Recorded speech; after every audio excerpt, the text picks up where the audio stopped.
This time last year, we perused the space in the USS Postshow. It was Commander's Log, and it was an experiment that benefited the best for all of us here in the USS Postshow. It's Boy Flobo Boyce, Chief Command Officer, First Officer, if you will, of this vessel. Season 4 is happening. So, even the captain's not here quite yet. Can I say, let's fly?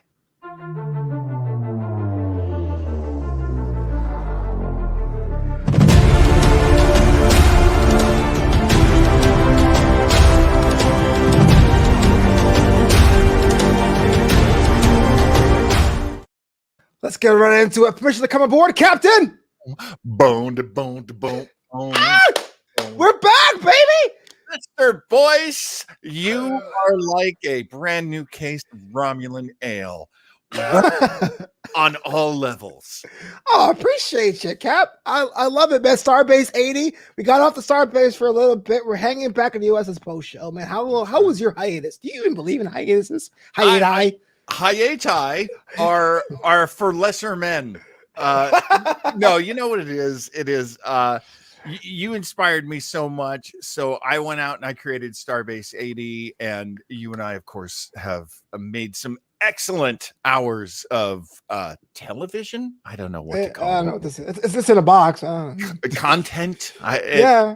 And what a treat it is to be back where it all started, right here aboard the USS Postshow. Oh, absolutely. Commander's Logs in your home for Discovery and Strange New Worlds content for Starbase 80. If you're not following it already, you should follow it now because it has everything else, deep dive stuff, some of the new stuff as well. Even Picard, I think you're taking Picard as well, or yeah, we're gonna do some Picard. Yes, yeah, why not? Yeah. I mean, he is fantastic. He said, "Shut up, Wesley." Not about that. It's about Discovery, man. Season 4. I'm not sure when you watched it. I watched it at 7:00 this morning Pacific time. I woke up early just to watch it because I couldn't wait. But I was also very, very old. So I had a nap first. Overall thoughts of the episode. I mean, I know everyone's saying Star Trek Discovery Season 3 had some good things, some things we didn't work on. It's kind of a soft reboot in such a way, man. What was your thoughts? You know, it's interesting because Star Trek is the show that we talk about when you hear someone say it really starts to get great around the third season. True.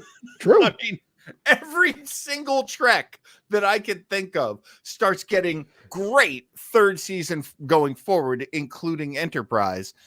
And we'll see with Picard. But I have to say, Discovery is the flagship show right now. It is the Trek show. Hi, Kirsten. Hey. It is the show that you're going to see state-of-the-art special effects. You're going to see the best writing. You're going to see the best producing. Not necessarily the best casts, because all the casts are good in their own way. And just the whole cutting edge of this show. It's just delicious. I love it. Oh yeah, I mean, delicious is the best way to describe it. I mean, this episode starts off very much what they call in medias res. If you guys went to film school, I did, and they let me graduate. Wow. Because I was kind of expecting the static shot and the stars and like space, the still final frontier. You know what I mean? This one actually goes right into it and almost a diplomatic mission. Michael Burnham being dilithium UPS. I mean, thoughts about this? Having her be in the action. Well, we did get the promise at the end of season 3 that this newly discovered dilithium was going to change everything. It was going to change the economy of the galaxy. It was going to change. It was going to change the futures of several different planets, and of course, most personally to the story, it was going to make Starfleet a thing again. So we've jumped ahead a few months, I believe. 5 months from where we left off, and in that time they have added another 50% of the number of planets they had in the Federation, and that's exciting to know. Although I may be jumping ahead by quoting you that did one. math. Oh, we're not doing the whole act by act breakdown. So please jump all ahead, baby. This is all about overall feelings of the show. Because Yeah. as someone who was again 3 years ago last week, first ever time sitting down and watching Star Trek. So this is like homecoming for me. And I like the fact there's some shifts there, but kind of bummed out that they actually explicitly say this, that it's going to be a really more science focused show. We have all that space mumbo jumbo, which I'm so glad about. But for me personally, that opening sequence, and I always say this, if it's your first time to the show, welcome. I make the same two references all season. It's Archie Comics and the Green Lantern. That's it. But it seems very Green Lantern. I'm just alien planet that's not quite hostile, but they're kind of jerks, intergalactic dicks, if you will, and them trying to make things happen, things break down. So how did it work for you? That intro with the Ashians? The butterfly race. That sounds right. Yeah, and I have to say, and maybe this is just like the old man perspective. Off my lawn. but talking to these aliens who are not butterfly people. Sure, they're not. I love that joke. They're flying with butterfly wings. They wear butterflies as masks. Anyway, that was beautiful, by the way. Wear your mask, y'all. All that. Yeah, wear your mask. And I'm in a political 6 minutes in. Let's make that stand. We're taking that stand. Right. What I loved about this was here they are trying to give like the sales pitch, and the people they're talking to, who it turns out the main guy is the Emperor. So they started at the top. Very smart. Good for them. Oh, yeah. And he is giving them, okay, you haven't had to do this yet, Flobo, but when you have to deal with a teenager, that's what it looks and sounds like. Oh, yeah. Yeah. I DJ wedding, bar mitzvahs and 216s. I hate it. Seriously, as someone who DJs everything, that bar mitzvah, quinceañera, sweet 16 is the worst. Oh, my God. Worst. I mean, I know it's a cliche by now, but it's a cliche because it's true, which is sometimes kids who are super smart and super like trying to get into their independence and just like they counter everything. And oh my gosh, these people are so hard for Burnham and Book to talk to because, oh, well, you think you're better than us. Oh, well, then you have another life form you didn't tell us about. It's a carnivore. We don't do carnivores here. Like, yeah. This is like arguing with every 14-year-old vegan I've ever had to deal with. Oh, man, don't have kids, man. John told you right up here. If you have kids, send them back. I'm telling you, if you have kids, know what you're getting into and leave them at a traffic stop. And just go. Pro tips for our captain. It was interesting. I loved it. The fact they started with the action. We saw a lot more of what Michael Burnham's captain was. Yes. I was slightly concerned. I would say 19% concerned that in the growth of Michael, which I like, I was feeling that Vulcan side was kind of going like me, but we got some Vulcan-esque scenes later on that kind of made up for that. But she's kind of a cocksure, kind of like Kirk, able to do things but have the calculator risk underneath it. Where does she stand now for you in the captain's ranking? I know every Trek fan has one. So fascinating where we are right now, because I have to say I see exactly what you're saying in terms of I now compare her to a Kirk. And very directly to a Kirk, which is great. That just shows they're doing their job. And one of the reasons why is, if anything, this episode seemed to me like they weren't going, we're going to compete with other Star Trek shows. They were going, we're going to compete with Star Trek movies. Oh, yeah. Jumping off the cliff thing. There's always a cliff. That's like straight out of Star Trek Beyond. That's like, it's so, if I'm remembering that correctly, it's so like modern Trek, which is perfectly okay because this is modern Trek. And we get a very sort of offhand, jokey, cute conversation between Burnham and Book when they do finish this diplomatic mission, and they are back aboard Discovery. And he's saying, you pretty much just got us all killed. And that's like a joke, but what I love about this episode is they revisit that. and it is not a joke. It is Oh yeah. so much a tone setter for the rest of the series, as far as I can see. Well, let's get into it. We have Rillick, who is like, Rillick, am I right? After announcing the Archer space talk, I'm like, man, just naming things after old white people. No, I'm just kidding. It's totally fine. It's totally fine. Oh my John God. Archer is a good guy. Oh But she, of all the guys, fine.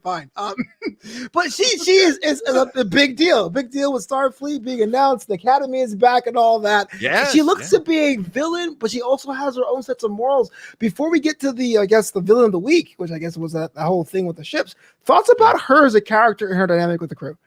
Isn't that interesting? We meet the president. Now the Starfleet's not the biggest thing in the world, universe.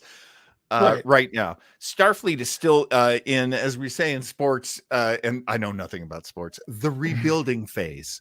That's exactly what it is. Yeah. So as a Mets fan, I know all about that. We've been rebuilding for the past 30 years. Decades of rebuilding. Much love and respect to sports fans. You get your hearts broken a lot more than just us pure geeks. The president. Okay, so the actress playing her didn't do my homework. The actress playing her plays Sheila Horsdal. Sheila Horsdal. Sheila is she played Dr. Watson's wife in the Robert Downey Jr. Sherlock Holmes movies. Oh wow! You talk about did not do your homework. That is a very deep cut, sir. Well, I mean, that's just one of those like, where have I seen that tall blonde before? Where have I seen her? Where have I seen her? Oh, wait, whatever. Star Trek redheads from last season. Okay. Well, now for me, it's the tall chicks. So she's really, I'm 6'4". Of course, it's gonna catch my eye. But Ayo. But what I dig is, it's very important, and modern Trek knows this, for our heroes not to be full establishment. And the way you do that is you show that the establishment doesn't quite click with them. And that makes sense. You don't have a Maverick without that person breaking rules, and without the rules people being like, hey, you're no hero. Yeah. I admire your accomplishments, but I don't admire your methods. Yeah. You need that tension. And we have it. That's really cool. So I'm digging that. I'm also digging that she is smart and capable. She's able to do stuff. She's not just a helpless ninny, which a lot of times the red tape people are. But she is very much opposed to our Captain Burnham. And that's a good place to start season 4, I think. Right. Look, I have faith in you, bud. Yes. And sadly, by the time we got to the end of the episode, because I was just riding that wave, I was like, this is really interesting. And by the time we get there, I go, oh, I get it. This is always going to be the case. Burnham could be just simply a savior. She could just simply be the biggest hero in all of Starfleet. And that would be boring. Right. So how do you beat that? How do you beat her capabilities, her talents, her specialness? How do you beat that? How do you make that not everything? You put an administrator over her who goes, I just don't trust you. Your decisions are not that great, and you're not. Tape. Yeah. And it makes sense. I also love that the Admiral is now our friend. The Admiral is now part of the family. Because he's getting that husband and wife time. You know what I'm saying? Yeah. Breaking the tension there. He gets to see his kids. He gets to see his wife. It's kind of beautiful. And there's a lot of affection between the Admiral and Burnham now. And it took us a year plus to get there. And that is right. That's how it should be. That stuff should not be simple. He didn't really defend her though, and Rillick was like, I'm going your ship, sucker. He was like, well, I mean, she can. And that's another great thing. So now the Admiral is not like, it's not all about you, Burnham. He's not like that. He's like, hey, you know the rules, right? She's the president. She can pretty much, wear your clothes. She can do whatever she wants. Yeah, yeah. She can pet Grudge. She can do whatever she wants. She's the president. She's a queen, mate. She's a queen. And we now have, I love Burnham is high up so that like her enemy is not like some diplomat or some senator. Her enemy, and it's a soft word I'm using here, is her boss. Is her boss. Yeah, I mean, sort of like her rival for getting things done is this really powerful in Starfleet president, and she's going to be an obstacle, and that's okay. You got to have your obstacles to tell your stories.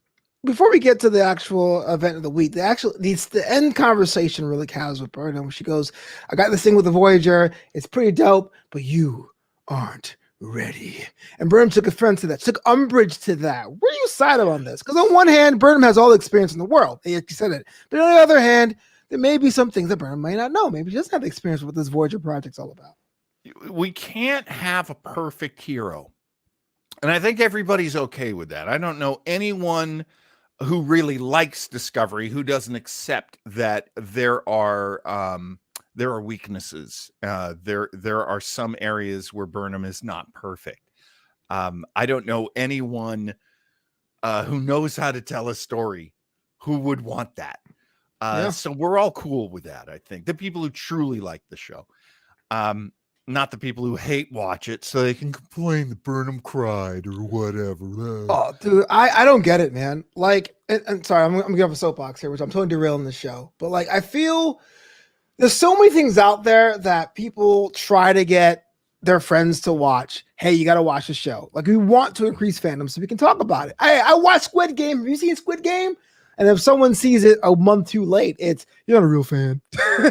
It's STD for Discovery. Like, I don't understand the point of that, right? Because again, as a new fan, I want to talk to people. I want to interact with people, but everyone's just so territorial. It's weird. Yeah. That's I mean, we are deep in a pool that has a currents of toxic fandom going through it. You're going to find them everywhere, Poetic. Sports and wrestling. We both love pro wrestling, but we've got friends who are like, well, of course that was a terrible pay-per-view. WWE is always terrible. I mean, AEW is the only good thing. ROH is the only good thing. Right. So now we got to listen to guys who are like, oh, I missed the good Star Trek. And, so that toxicity is always going to be out there. It's just going to happen. What is exciting for me as a fan, even as an old white male, what's exciting is the newness. Well, thank you, sir. The newness and the learning about people, learning about characters. That was one of the beautiful things about Next Generation. They really took you slowly through that, and they kind of set it up for all the other series. Not everybody's the same. Our differences should be explored and appreciated and sometimes celebrated and sometimes seen for causing conflicts that can be resolved if we really care. Star Trek is a great way of sort of commenting on life. And it has gone through commenting on politics. It's gone through commenting on family. We are now at a point where we're learning so much about. Oh man, what is so much about? I've been okay with you, right? Because my Wi-Fi was off this whole time. Yeah, you've been fantastic with me, baby. Captain, you find the ship. Just noticed my Wi-Fi was off. We'd be doomed if you weren't good with me. I'm talking to a ghost. How have I been communicating with you with my Wi-Fi? You froze once, but it's a very small thing. But forget about that. Okay, let's go about this weird warrior wart Commander Nahus, man. Thank you. Distress signal is like, oh, I'm cool. I'm all right. I can do it myself.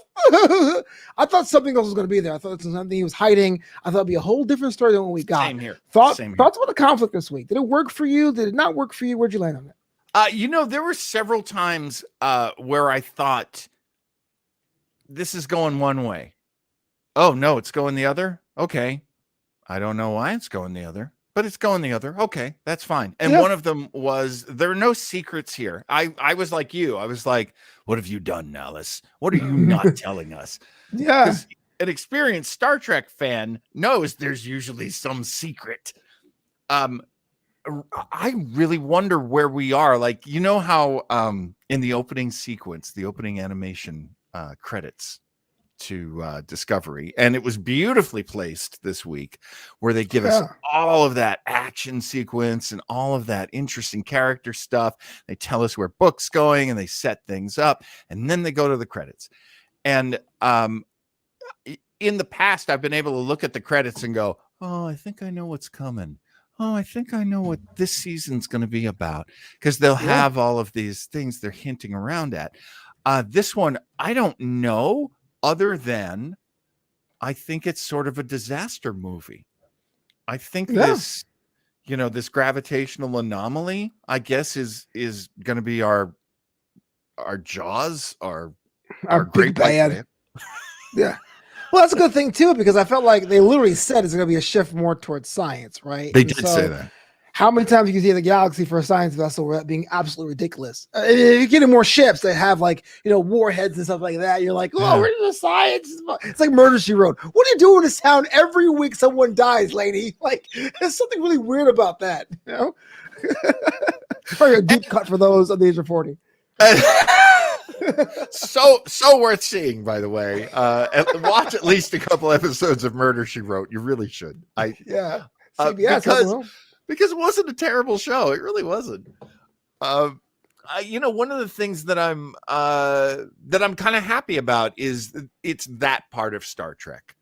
How do we handle this scientific thing we don't understand, and how do we work and work and work to understand it? I always liked the Next Generation episodes where Geordi, Data, and Wesley are getting together as the nerd herd, and they're trying to solve these problems that no one can understand. The only people in the situation who can understand them are these three, and they're working and working. So that's cool. I like that. That's very Star Trek.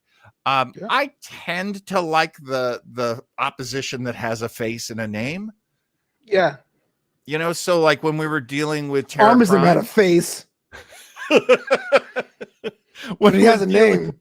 When we're dealing with the mirror universe, like, they want to kill you. Old school Klingons, they want to kill everybody. They hate us. So that was always good for me. This show has had a lot of that. So to switch over to the science, and I wonder too if they're trying to make up for the burn. Oh, it has to be. They have to be. Because look, I don't hate doing the they, because I do a wrestling show and I know it's easy to be like, they can't write, they're the other problems, but it really felt last season, as much as I like the show and as much as I'm going to be honest, did not like the Red Angel storyline, but it was a means to an end. Got into the future. It did feel like they rolled them into a corner. It was like, there's nothing that we can figure out that you haven't not eliminated to be the burn, except for some kind of organic matter. Oh, it's a kid. But gratefully, they found a way to make that work for Saru today in this episode, because Sakal's talking to him, kind of motivates him to start thinking about going elsewhere. But at the end of last season 3, I was like, damn. Well, and I'll be honest with you, pure listeners out there in the audio version and the video version, that storyline made me decide, does Commander Zog even need to come back? So, it was a big deal, because it was like, well, there's nothing we can talk about it. It became like, screw kids. Like, it was like... You know what I'm saying? There was no real... Okay, I'm just saying. I'm always on board for that conversation. Too, but, but I hear what you're saying. Yeah, man. Yeah. So I'm glad. Look, there's always going to be... I loved the show Lost, and so there's always going to be a disappointing explanation. That's just built in. That's baked in. The explanation, the whodunit, the how did that happen, all boils down to something where you go, it's kind of a letdown, isn't it? You're absolutely right. It's always going to be. It's always going to be, because you, as a viewer and trying to guess what's going to happen next, you're always going to be smarter than them. They are working under the restriction of they made it up and they are presenting it. And you've had all this time watching it and having it presented to you to ask questions and come up with theories. And some of your theories are very far afield and very wild and bizarre. And then when you come to this, in this case, where it's, oh my gosh, the kid. Oh, Which kid? Suko? Yes. Played by Bill Irwin, just so beautifully. Oh, so sweet. And he and Saru just have such a beautiful relationship. It's just really sweet. Great relationships in this show, by the way. They still maintain them. They're very real and they're very sweet. And one of the things I love about the show, it was funny going back to Kalamar. Yeah. Going back to Saru's planet, really interesting to see their new. Okay, they're using the AR wall now. They're not using green screen anymore. I don't know if you watched the Ready Room. Oh, I did not watch Ready Room. Really worth seeing because they did this documentary package on how their special effects have changed and how there's actually a giant screen behind them now showing them the backdrops that they're playing. Oh, sweet. Against. So they don't get to see it as well as the cameras see it because it's made for digital, but they do now have a sense of, oh, I'm in this giant hall and it's underwater and there are these mysterious smoke creatures outside the windows, I guess. Oh, okay, cool. And so you're seeing some really brilliant, beautiful special effects that they haven't had before in this episode too. Very exciting. And that very much gets included when they're on the deep space station and trying to save those folks. You're just seeing some beautiful visuals in this. Upside down, Inception side. Whee! I was like, and that was interesting. That was really interesting. And Nala, right? That's the name of the commanding officer aboard that deep space. Commander Nahlas. Nahlas. To answer a question you asked me like 20 minutes ago, I love that you have an insecure officer running this place in absolute crisis. And one of the things they have to do is try to get through his insecurities. Yeah. That's just so real. You don't know how hard it is to be a middle manager of this thing, man. I got a wife and kids. Oh, yeah, it's true. And I just totally dug that. It was I actually watched the episode twice.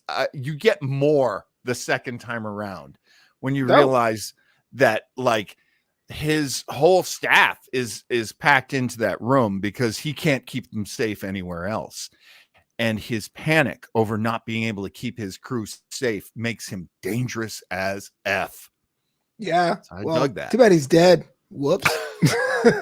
But before he died, can we give a shout out to Superhuman Kluber? Like, what? I was like, I know you had the abs, bro. Like, all right, Doc. Yeah, it was kind of like to see. Yeah, I loved that.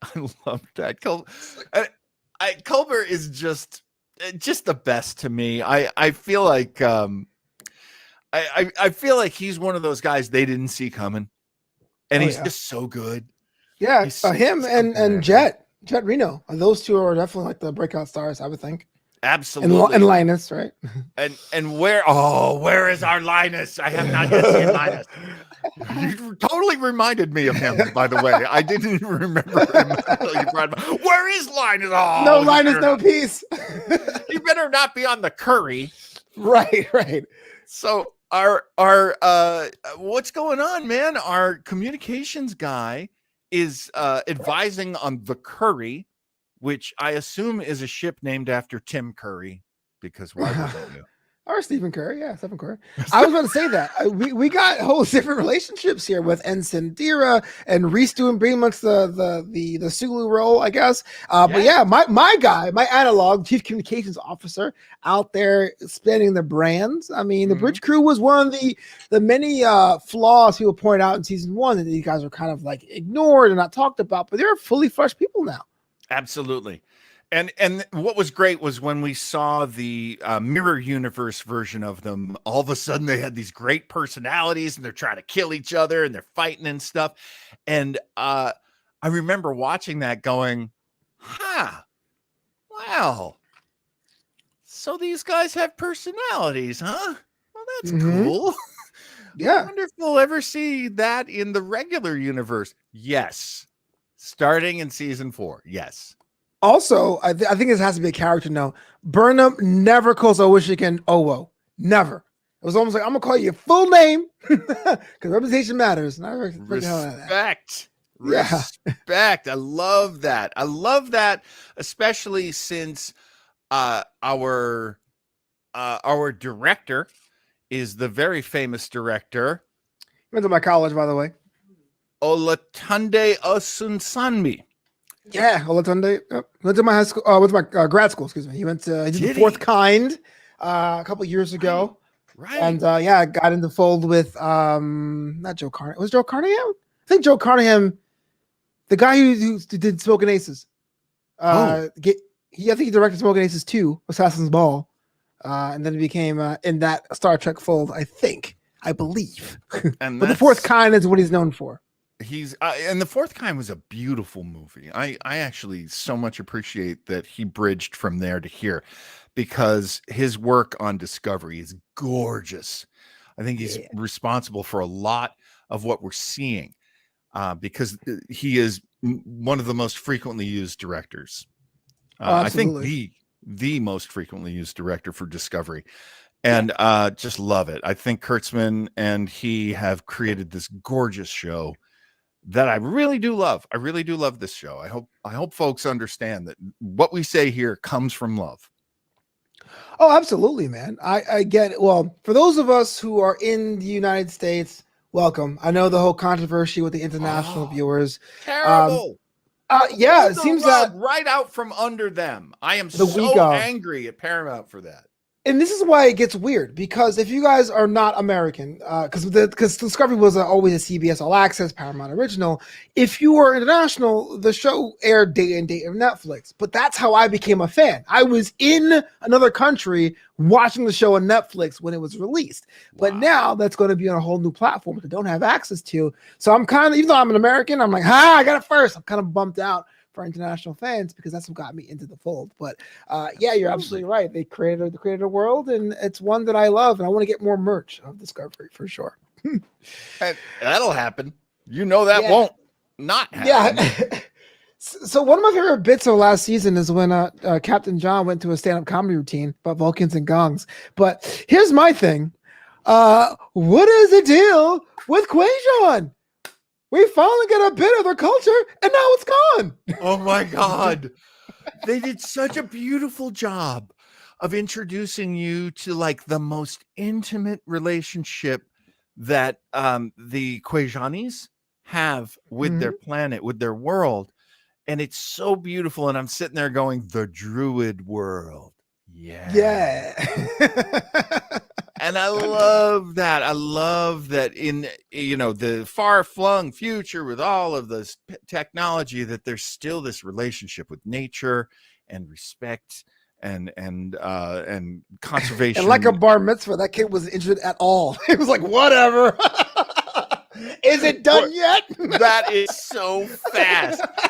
Book just gave you some of his blood. You think maybe you could be like, hey, thanks. You think you'd be a little more appreciative. It's right out of there, man. Dude, and what about that situation where they do the whole thing where, there's a little bit of sap from the world root of this beautiful planet, and then a little blood from your family. And Book gives him a little bit of blood, and then the planet gets slipped out. Oh, I'm sorry. I left out the part where the kid goes, where's your pendant? Where's your Yeah. pen with the blood and the sap in it? And there's a Like, story to that his dad says, no, this isn't the time for that story. I mean, it's kind of contrived because why would your dad be like, "Hey there, brother of mine, would you like to do this instead?" But I understand. I'm with that because things are a little bit too safe, right? Book Yeah. had to fight for a spot. They're holding Yeah. hands with the captain. They have an open relationship. It Yeah. seems too perfect. Why not give him a backstory? And that's the way to do it. Yeah, I mean, I always loved this about Book, that they were basically creating that he is not of a sort of heavy metal kind of a technological bent, that he's more about life forms and he's more about nature, and that's a big part of the universe. I mean, it really is. So it was great that such a cool guy with like the coolest spaceship ever. And as Burnham points out, like, why do you have a pet? Why don't you just have a holographic goldfish? Like, Right. because he relates to living things. He's really great with living things. And that's just one of the sort of magical things about him.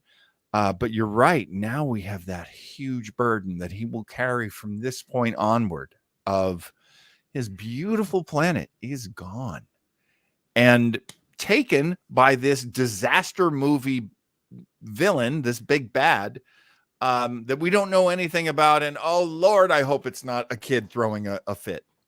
Imagine if it was. It's me again. To call. What do you think it is, man? What do you think it is? You think it's a people? You think it's a device? You think it's a anti-dilithium? That's interesting. It would be interesting if it's a weapon. That would definitely open up from where we are. That would give some being, a role behind it, some personality, some big bad that could be taken on. If it is simply an environmental problem, okay, all right, let's see what's going on there. I mean, the problem with Science. dilithium has powered warp vehicles, as we have seen, I think in the last couple of seasons of Next Generation, and I think they sort of mention it as we go along in the future, is warp travel, it does take its toll on the universe. It does kind of break down the environment that it's used in. So I don't know, there might be some reaction from the environment of that. I would really like to think it's something that we could fight, as opposed to a giant oil leak in space. Whew. The Guys, kind over of the environment. Ugh. the kind of Jeez. stuff that we have right now with giant oil leaks in the Gulf and all of this. Like, all right, yeah, I mean, it's kind of regular to us. We're dealing with Right. this stuff all the time. So is that I what don't you want? know. You want that giant fight in the deck? The dun, dun, dun, dun, dun, dun. Like, is that something else I or? would like to know this is a weapon, honestly. That's Yeah. to cut right through it. That's what I would like to see. This is a weapon and someone's using it. If Mm-hmm. they're Yeah, and that would make them so powerful, they would be really hard to beat. I don't know who it is. I don't know, I don't think they've hinted around at anything. I don't think there are any breadcrumbs here, I'm but with I you. hope I'm wrong. My quote of the episode is with a moment with Saru and Sukal, and Saru says, "One can have all the lives it desires. Balance is possible, is it not?" And I was like, "Man, that's zen as hell." I was like, "Ah, work-life balance." What? I mean, I thought it was pretty dope. That balance moment is so beautifully done. That's just some good acting right there, because Sukal's like using a form of speech of like, eh, Yeah. and that's, I mean, definitely, they are capable of that, his race. They're capable of a lot of nuance in their communications. I just love that. I feel like they really worked hard and they really came up with their own sort of expressions and kind of feelings that they share, and there's a lot Yeah. of love there. Which, let's face it, us Trek fans, we do dig that. We do dig people caring about each other and loving each other. We're kind of dorks like that. Before we get out of here, just real quick, thoughts about Gray. It looks like Gray is back and better than ever. No, and probably working the campaign to have a body, right? Thoughts about that storyline as it carries over? That's interesting. They hinted around at that. And frankly, I could use that at this point because the kids have always been, for me, where it gets the weakest. And I'd kind of like to see that, manifest itself in an interesting way.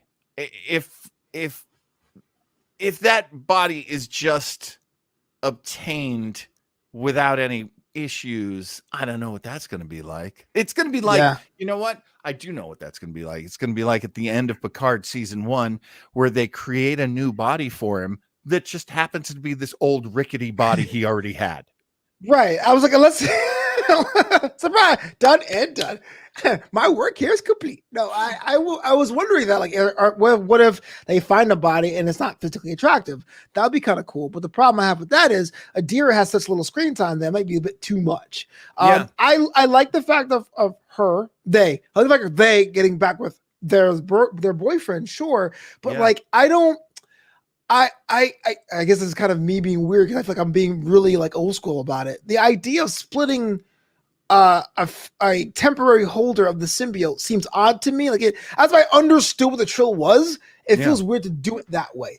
But if you're going to do it that way, I hope it's as seamless as possible. So she's not doing the great kazoo and talking to someone that no one else can see. Because that won't fit here. Not on a science ship. That really bothered me too. That conversation they had where she's just talking to the air.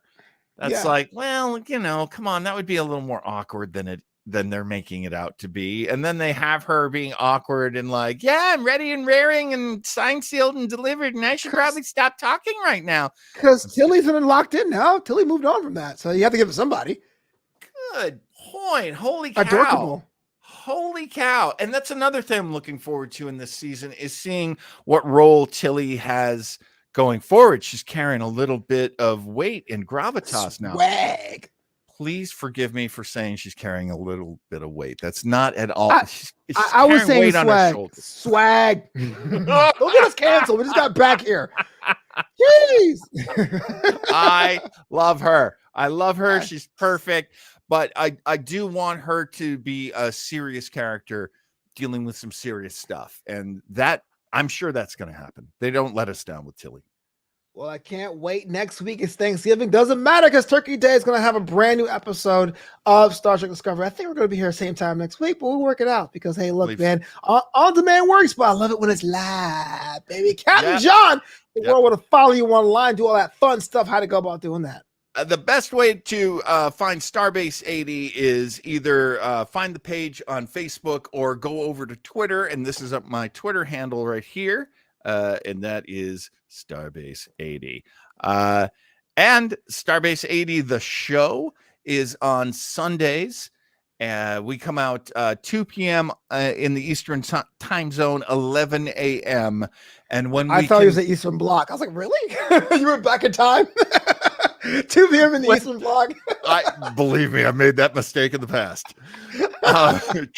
Communist West Virginia. I've actually said that. Flobo is with us most of the time, unless he's out there working and being awesome, and then we let him go and we let him explore the world, seeking out new life forms and new civilizations. But yes, Starbase 80 on Twitter, really the best place to find me. And I come back like, space crazy, y'all. But every Sunday, Starbase 80, follow them on Twitter and on Facebook page. It's a cool show. Please. Go back in time to the other different versions, iterations of Star Trek. Fantastic. And I haven't been fired yet because my attendance has been absolutely dreadful. But please check it out there every Sunday. You're out there making the universe a better place. That's, look, we allow that. I'm just trying to pay rent. DJ Flobito, please book me. Flobito.com. Yes, Commander's Log is back here on the YouTube channel, on Facebook and Twitch as well. Audio versions now available on whatever you get your podcasts for Commander's Log. And well, until next week, live long and prosper, man. Hey! We're getting old.